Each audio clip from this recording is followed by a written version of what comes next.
Welcome back, cadets. Professor L here, your head mentor of the STEAM universe. You're locked into Mission 009. In this interactive explainer, we're heading straight into the lab to absolutely conquer Worksheet 7. We are going to master electricity just like real engineers. Okay, quick look at today's HUD itinerary. We're decoding resistor color bands, mastering Ohm's law, running through some circuit calculations, and finally, looking at diodes, LEDs, and symbols. Let's jump right into Section 1, Decoding Resistor Color Bands. Now, before we decode anything, we need to know what we're looking at. Enter Captain Resistor. You know, a resistor's job actually isn't to stop electricity completely. Think of it more like an electronic speed bump. It's a component that limits or controls the flow of electric current. It essentially slows the traffic down to protect our delicate components and make sure the whole circuit works without frying. So, how do we crack the color code painted on these things? Well, we use a really awesome mnemonic. Just remember this: B.B. Roy of Great Britain has a very good wife. It sounds funny, but it works. B for black is 0, B for brown is 1, R for red is 2, O for orange is 3, Y for yellow is 4, all the way down to white, which is 9. The first two bands give us our actual digits, and that third band, that's our multiplier. It literally just tells us how many zeros to tack onto the end. All right, ready for your first STEAM Cadet challenge? Pause this explainer right now and try to calculate the exact value of this resistor for question 7.1 on your worksheet. Take a really close look at the bands. We've got orange, white, yellow, and then a silver one at the very end. Go on, give it a shot. Okay, let's break down the debrief step by step. Our first band is orange, which gives us a 3. The second band is white, giving us a 9. So right there, we have 39. That third band is our multiplier, and it's yellow. If we look back at our chart, yellow means we add exactly 4 zeros. So 39 plus 4 zeros gives us a massive 390,000 ohms. Oh, and that silver band at the end? That's just the tolerance, which basically tells us the accuracy of the resistor. And honestly, you literally just use that exact same logic to decode the other two resistors for question 7.1. Just read them band by band. First digit, second digit, and the number of zeros. It's like a giant puzzle once you get the hang of it. Now for question 7.2, we're going to flip it. We need to turn the numbers back into colors. So for 330 ohms, we need a 3, another 3, and 1 0. That gives us orange, orange, brown. For 720 ohms, a 7, a 2, and a single 0 translates to violet, red, brown. And for 1 kilo ohm, well, remember that kilo means 1,000. So 1,000 ohms is a 1, a 0, and 2 more zeros. That gives us brown, black, and red. Simple, right? Let's see how this all connects in Section 2, Mastering Ohm's Law. Check this out. This is Dr. Ohm's famous mathematical triangle.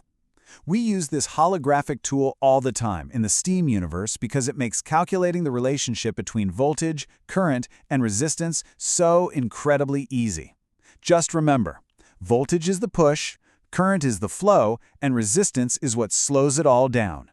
Here's the absolute best trick for this. By simply covering the letter you want to find with your finger, you instantly unlock the formula you need.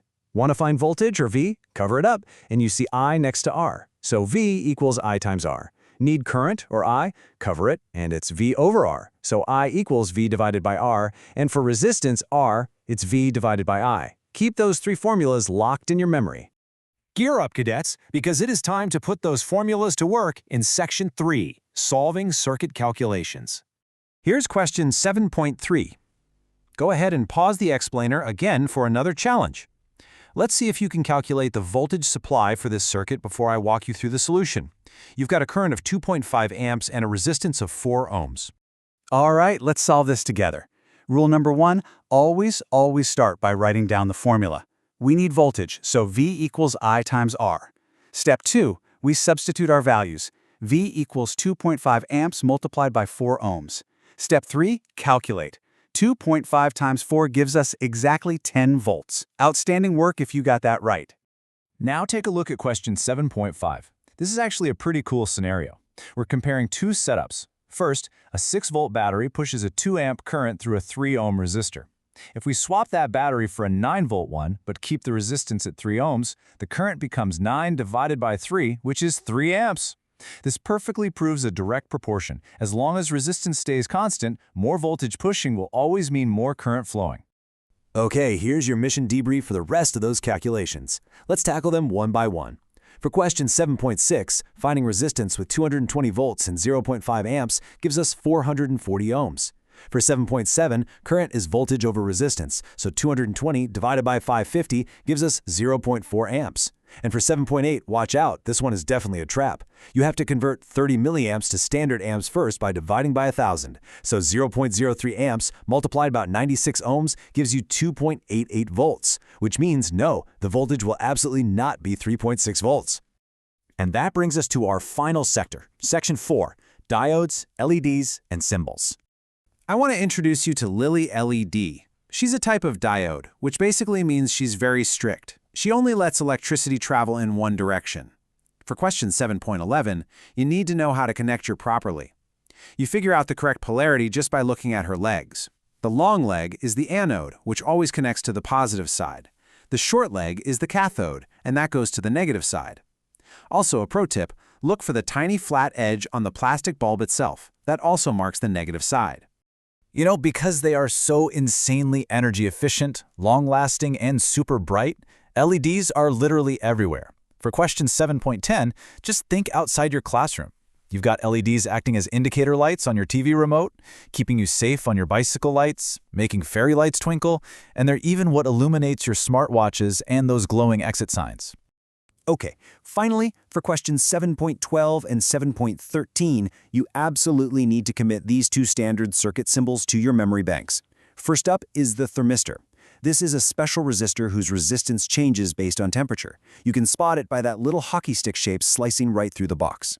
Second is the LDR, or light-dependent resistor. This guy acts like a light detector. Its resistance actually drops when intense light hits it. You'll recognize it by the arrows pointing towards the resistor box, representing incoming rays of light.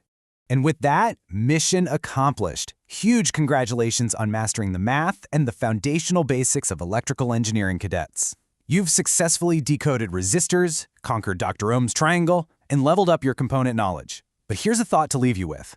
What happens when we combine all of these components to build an automated security alarm? Seriously, think about how an LDR could trigger a safety system. I'll let you ponder that, and I'll see you in Mission 010. Professor L, signing off.